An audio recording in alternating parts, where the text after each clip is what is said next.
Hey, what's up, everyone? Welcome to the Mindset-Conquest Podcast, where every week I'll be joined by a special guest who will be sharing what they've experienced as the biggest failure in their life, but most importantly, the lessons that they've learned from that experience.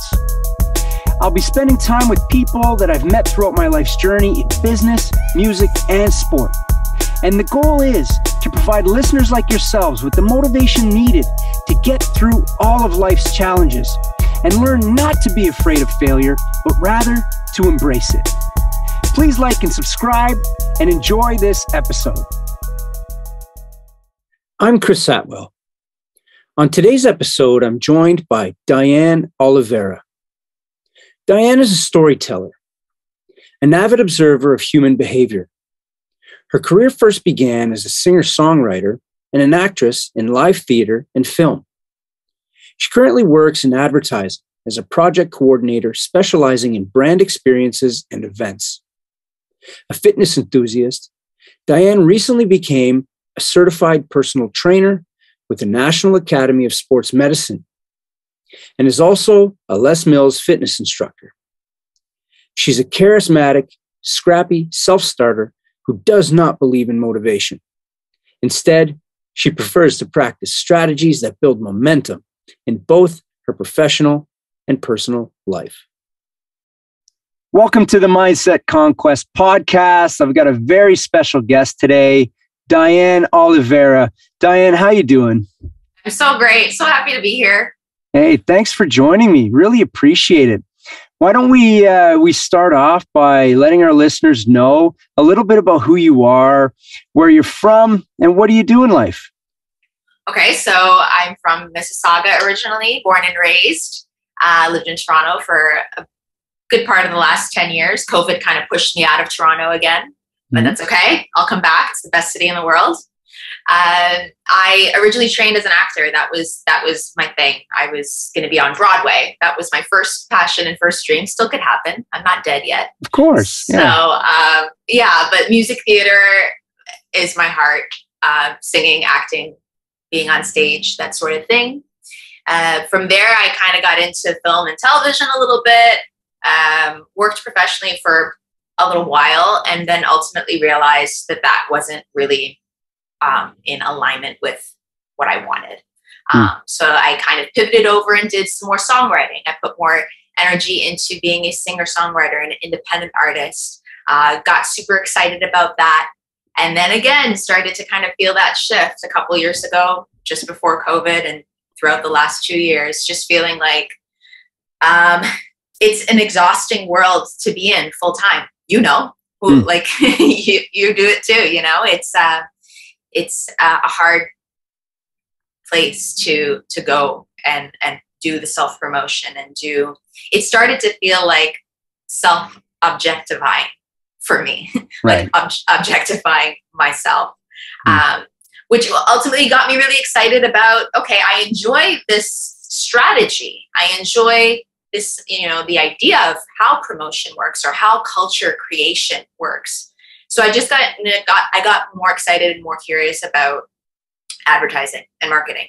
And luckily had some opportunities to gain some experience in that route. And so now to be honest, I feel like I'm still dealing with the fallout of some failure and some big realizations of just, when you can't unknow what you know, right? And I think I hope that resonates with a lot of people. I think many of us are asking big questions right now.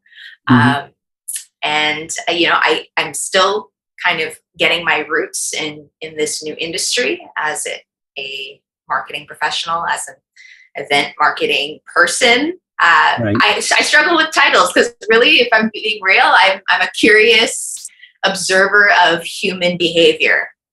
But that looks weird on a business card.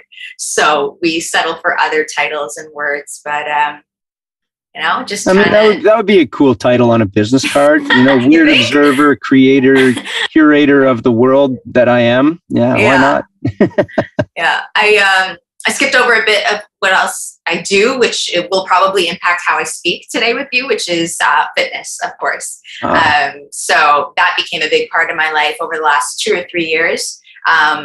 In terms of just finding a practice that takes care of my physical self, so that when your mind and your heart and your passion and your energy can't be contained, you can root down and feel strong in your physical body. So that's kind of carried over into a lot of the ways that I speak about motivation or career paths or failure and that sort of thing. I always approach it like a personal trainer now, and it's a great strategy. So are you doing personal training these days? I mean, I'm open to it. It's not something that I'm seeking out. I consult with friends. I'm constantly just I'm an enthusiast and a passionate person about wellness. It's hard for me to claim those titles. Like, right. That's kind of a limited thing that I deal with myself personally, to be like, I am I do the certifications. I can show you my certificates. I'm certified to do many things, right. which is really just pieces of paper with permission, right?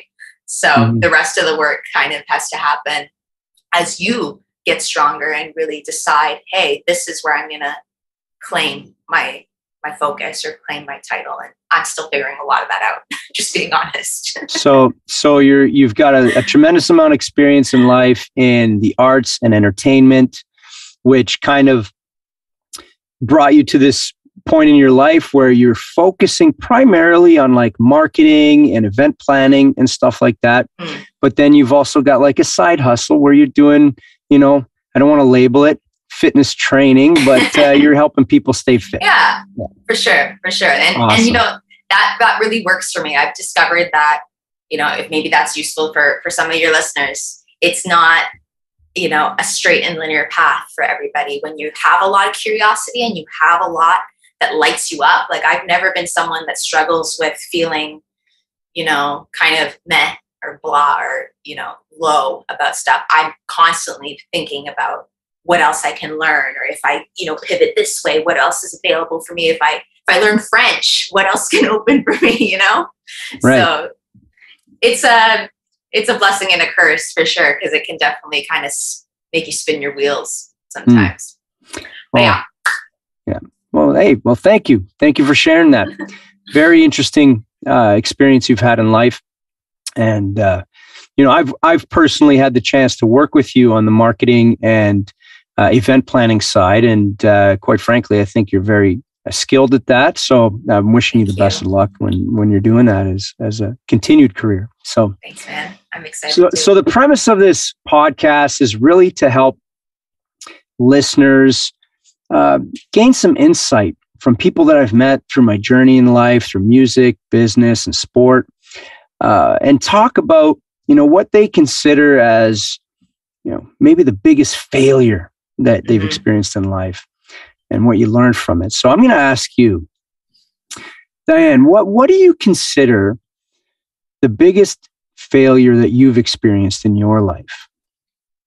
This is such a big question, and I've really been kind of turning it over and over in my mind. And for me, it wasn't one isolated big failure. It kind of felt like a bunch of small disappointments over the years that ultimately made me realize, if I can get through this without crying, it'll be a great day. I might cry. You know what? If this is about being real, like, failure is painful. Like, it is dark, ugly, not Instagrammable stuff. Right. That not enough people talk about. So no judgment here. No judgment here. Yeah. And I am full of emotions, so I can already feel that it might go there today, but it's okay. I know you can handle it. So like I said, I still feel like I'm in the aftermath of brushing up against some big realizations over the last few years. And I can chalk it up to say my biggest failure was realizing that so much of the way I was living my life and the way that I was approaching my goals and my dreams was actually in the pursuit of love and acceptance and approval from an external place. Wow. And that was so, Chris, I'm telling you, that broke me. It snapped me in half to be like, how can I, on the one hand, want to live this authentic life and want to be fully embodied in my own being, and then spend so much of my energy trying to get picked, trying to get chosen. So, the big realization came after a meeting with my agent. You know, we were making a plan for all the ways we were going to push through COVID and, you know, my social media strategy for myself and what I could do and things that I could create and output. And I came home and I looked at this list and this plan and I'm like, I don't want to do any of this. And that's so shocking and so uncomfortable to be honest with yourself about, because you work your whole life thinking this is who I am. This is how I identify. This is my personality. These are my people. I'm a creative person. Mm-hmm. And then you're like, oh, but I don't, my gut, my soul energy is telling me that I don't want to do this work. So what does that mean? Does that mean this is the ultimate failure? And I think it's all about how you frame that and the narrative you create in your mind. If on my worst days, when I want to, you know, sit in my sadness and be like, you know, I thought I'd be here by now. Theaters aren't even open. No, you know, my streams are not where I thought they'd be, but where are my supporters? Where's my following? How come I didn't have enough of it to, you know, that all that negative self-talk gets you nowhere. Right. And I consciously just reframe it. And yeah, maybe that's a little bit of lying to yourself or faking it till you make it. And so you can just be like, how can I vibrate a little higher? How can I, you know, is that just a few deep breaths? Is that just, you know, how do I get in control of the story that's happening between my ears? That's one of the hardest things about being a creative and you're pursuing a career, you know, trying to make it big time in either theater or music in general, is the pressure that's on the individual to create a following, a significant following, fan base, whatever you want to call it, that justifies the reason why you're doing it, so that you can get paid, so you can get paid, so that you can make a career out of it, so to speak. So, you know, I've definitely struggled with that before. You're not alone for sure. On that front. Yeah. And I think that's, you know, that's another huge important thing to remember is like, there's nothing you can feel that someone else, another human being hasn't felt. Mm-hmm. There's no pain you can endure that hasn't been experienced by the collective, you know, and kind of zooming out of my little bubble and my little world and my disappointment and my struggle and just make a bigger container is kind of a metaphor I like to use. Okay, how do I hold all of this? How do I make even more space to hold all of this disappointment and the fact that I still love performing and I will always be an artist. I approach the world through a creative lens. It will always be something that informs how I move through life and through my professional career. So at this point in my life, it's been a lot about looking at, you know, what am I great at that I can also get paid for, mm-hmm. and that feels fulfilling enough. I think we can get really carried away with like, do what you love. Like we became this do what you love generation. Like, are you passionate? Are you waking up every day? Are you hype? Are you, you know, not every day is going to feel like that. Of course. Like, you know, even your 100% of what you can give every day is different from day to day. So, you know, like just understanding that there are things that I love to do that I don't necessarily need to monetize. I'm actually a great cook. Doesn't mean I'm trying to start a catering business and, you know, make this. I just want to make a great salad and eat that salad. And you know what? I don't even want to take a picture of it and put it on Instagram. I just want to eat a salad, you know? and that is radical rebellion right now. Yeah. That, like, honestly, another big takeaway was like building some tolerance for doing boring shit that no one is watching you do. Just do it. Do it. Don't talk about it. Don't. Just do it. Because it is tolerance. Like, I think we've been so conditioned to a world and a lifestyle that feels like every minute of your life should be a celebration or you should have some kind of win. And if you're not pushing up against your resistance and getting that, you know, 10% better every day, like there's all these platitudes about what success should look like. Right. And if you're judging it, again, this goes back to my big, you know, heart of hearts failure. If you are judging how you're doing based on how it looks or what people are telling you, there's no amount of that that's going to fill up what's actually yearning inside of yourself.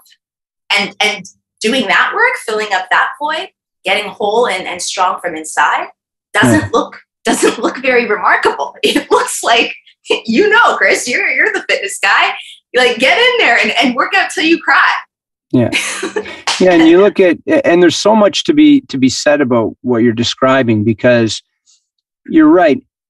If and when you're living in a world where you're only seeking that external acceptance, that love, and you think that that's what's going to feed your fulfillment, but then you have this realization, and that's what I'm hearing here, that, hey, that's not fulfilling me. That's not making me happy.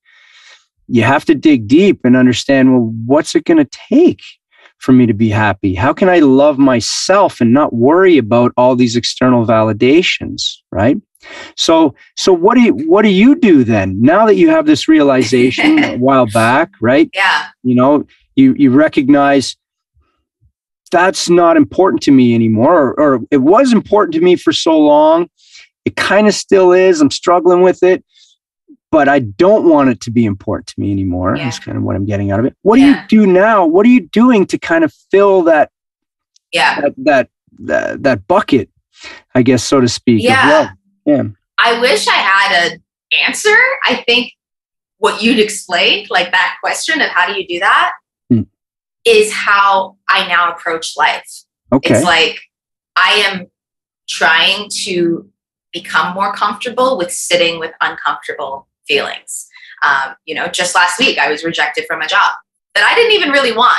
But the job, I want a job, I want to be working. It's 2022, it's January. I still have all of those, reminiscent goal setting, achievement oriented philosophies that feel good. Right. So how do I approach it? I let myself feel really shitty about it for a day.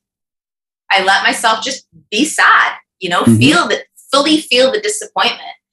But, I'm sure there's a quote or something about like, you can't heal what you don't let yourself feel. I didn't come up with that. I don't know who did, but I've seen it. I'm going to write that down. That's a good one. Yeah. Yeah. You can't heal it if you don't feel it. There's no way to bypass it. And I think that's a big trap right now in motivation culture is like, you know what? I'm just going to come out stronger. This wasn't the right job for me. They don't know what they're missing. I'm great. Like I am lying to myself if I just jump to that place. That was Friday. Today, I'm feeling, after 2 days, I'm feeling like, okay, I can accept that that's not the right role for me right now. And it's a matter of time before I find something else. And then in that uncertainty, that's where, you're triggered again. So my point is there isn't like, that goes back to that whole, it's do the unremarkable work of just the boring stuff. Like, what do you need today, Diane?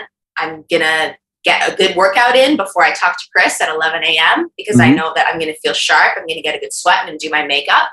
I'm going to feel super cute because aesthetics matter and I'm still in a physical world. I'm going to make sure that I eat a nice, clean egg bite. I make these like egg omelet things. They're delicious. I'm trying to stay conscious and like activate awareness, which is such a trendy topic right now too, but it's not fluffy. This isn't just woo-woo stuff for people who can afford meditation retreats. It's like, get honest with yourself, get a journal, get a pen, and get to the heart of what's really pissing you off or really making you dwell on your failures or your fears. Totally. So I'm a big self-awareness guy now. You've probably seen a lot of the content I'm putting out there, but it may seem cheesy, but it's true. It works. You got to get it. You got to be aware of where you're at in life personally. Yeah.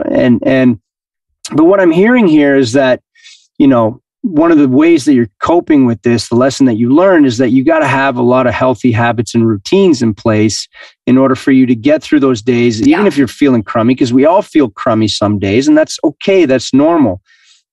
Those feelings aren't going to disappear. You got to process them, right? Sure.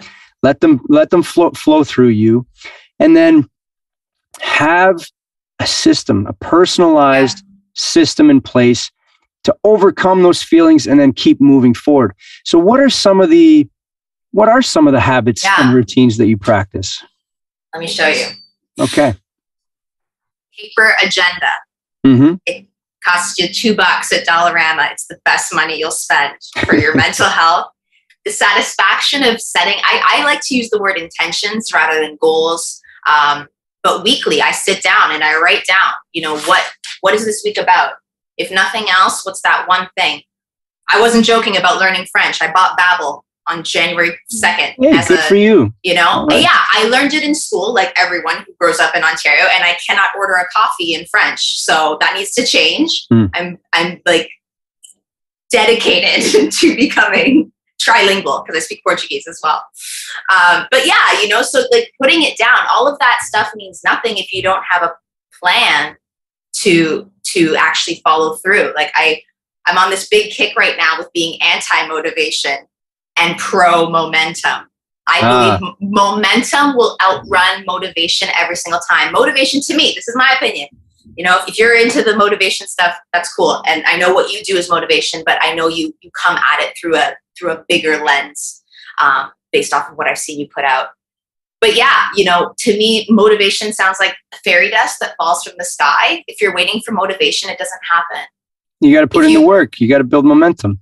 What is your plan, right? So I want to learn French. Where am I trying to be in the next 6 weeks? How does this course get in there? Look at the Babbel, figure it out. Like a work back schedule is the best thing.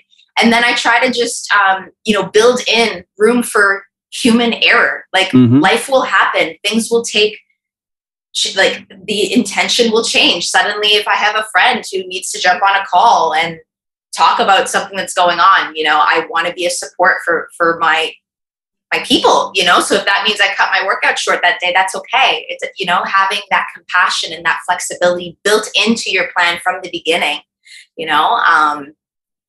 I don't know, but like the paper agenda thing is huge. Journaling is huge. I write every day. I speak at like how many words a minute?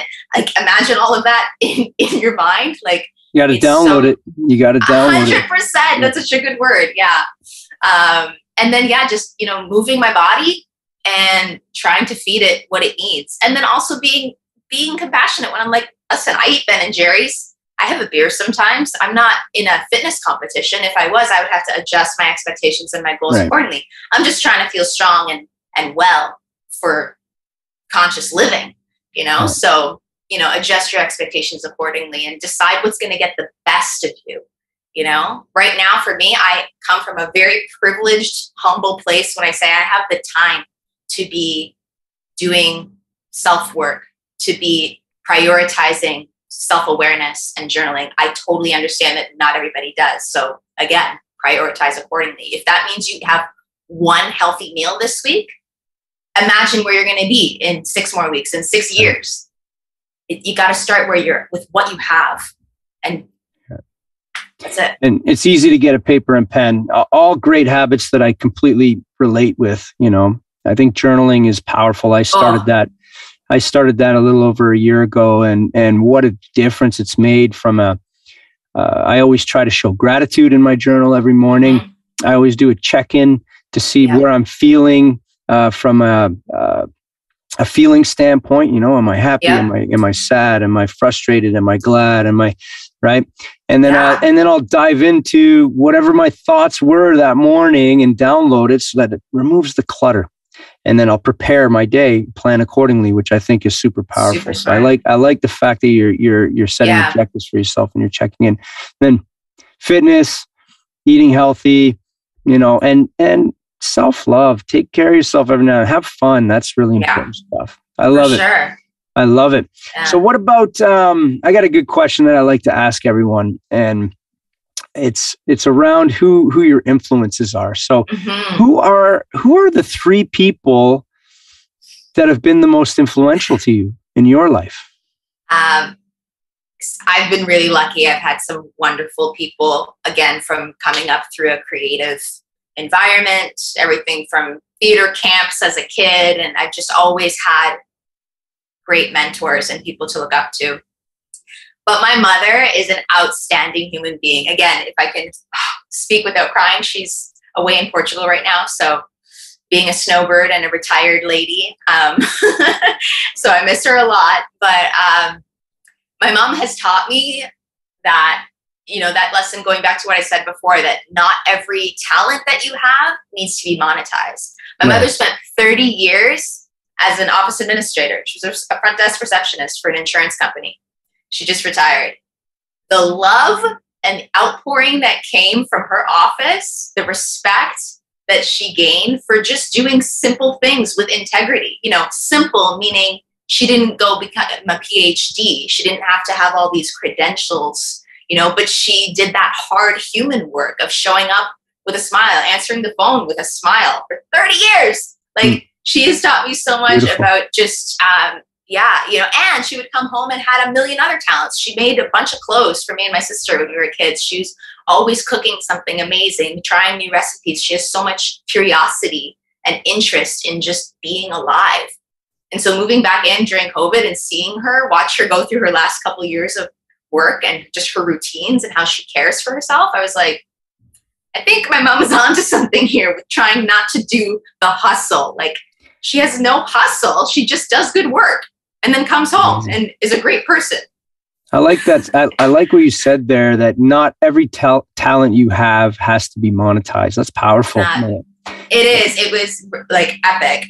But yeah, you asked for 3 people. I have an amazing mentor from college. She was an acting teacher of mine, and she's become a friend. It's taught me a lot about having friends outside of your age group or your kind of social economic group.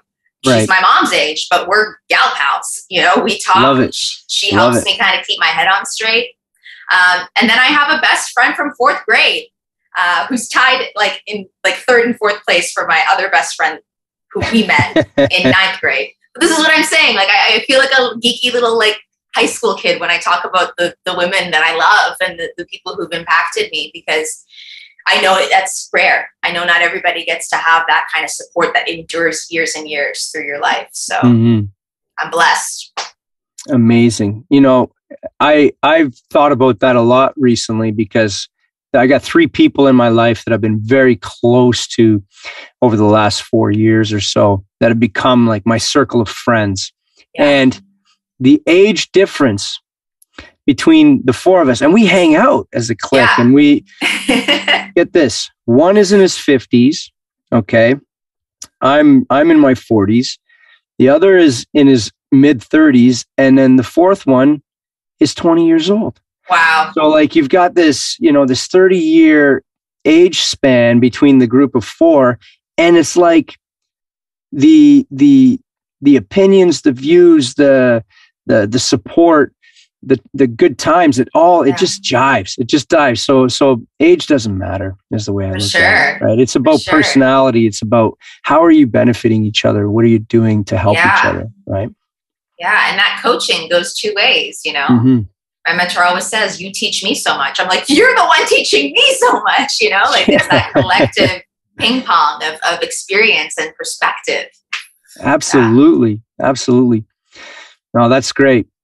That's great. So really, really enjoyed this talk, and I could talk to you all day long. Honestly, it was very, very cool. And, it's not easy to share our personal journey. So one, I want to thank you very much for taking the time to share some of your personal story with me and the listeners. And, I'm